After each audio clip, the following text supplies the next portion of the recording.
In front of us we can see a wall. It's this wall that led us to find the place here, and we can get a better vantage point of the palace area if we go to that side.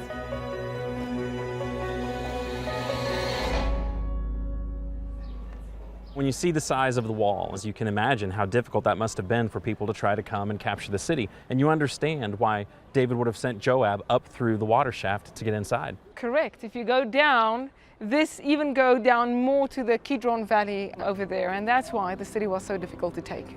The city of David is such a great location strategically. You have the military fortifications. He's up high, he's surrounded by mountains. And when you talk about Iron Age cities, they're developing the fortifications, they're developing the fortified cities. You're getting more cities with walls. They're becoming less and less nomadic as a people. You can see a house built into the wall itself. These houses that we found date back to the First Temple period. This house belonged to Achiel. We know that because it was written in pottery that we found. This man, Achiel, was a very important person in the government as well. Firstly, his house is very close to the palace. Secondly, you can see his garage where he parked his donkeys. You can see two pillars over there with holes inside the pillars, and that's where he fastened the donkeys. But more than that, we found an ancient toilet. And for people like me in those days, you had to run a little bit further than your house to do certain things. Achiel had a toilet. The luxury. He had the luxury of that inside his house. Seeing houses built into the wall itself, we are reminded of the story of David and Batsheva, when it says when the time comes when kings go out and fight, the men has to be out of the city, they have to go and fight, and the women come outside. Batsheva was taking a bath, and now we can see where he was standing and how this whole story played itself out.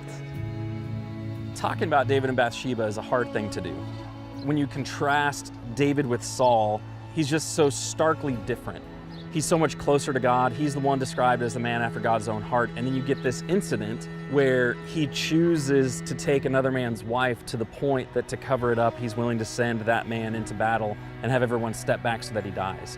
So he has a valid reason to marry this widow so that he can adopt his unborn child. You know, that just seems so out of character for David.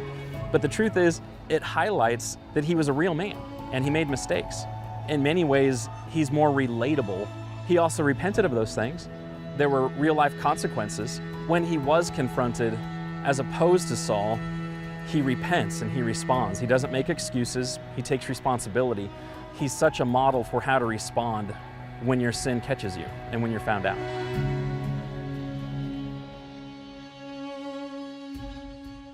We are reminded of the story when Absalom was chasing his father, when he wanted the throne, when he wanted to rule. It says in the Bible that David had to come out with the whole party. He brought the ark out and then he sent it back.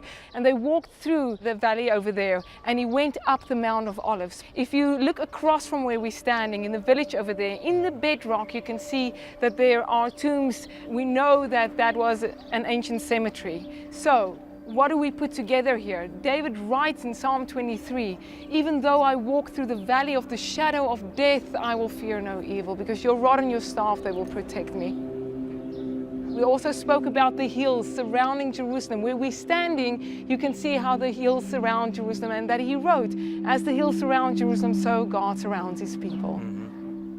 To the people that question whether there really was a David or a Solomon, you're standing here and you're looking at where they lived, and you're looking at where the Bible says so many things took place with great specificity. It talks about the routes they took and the places they were, and it's easy to realize that's rooted in reality.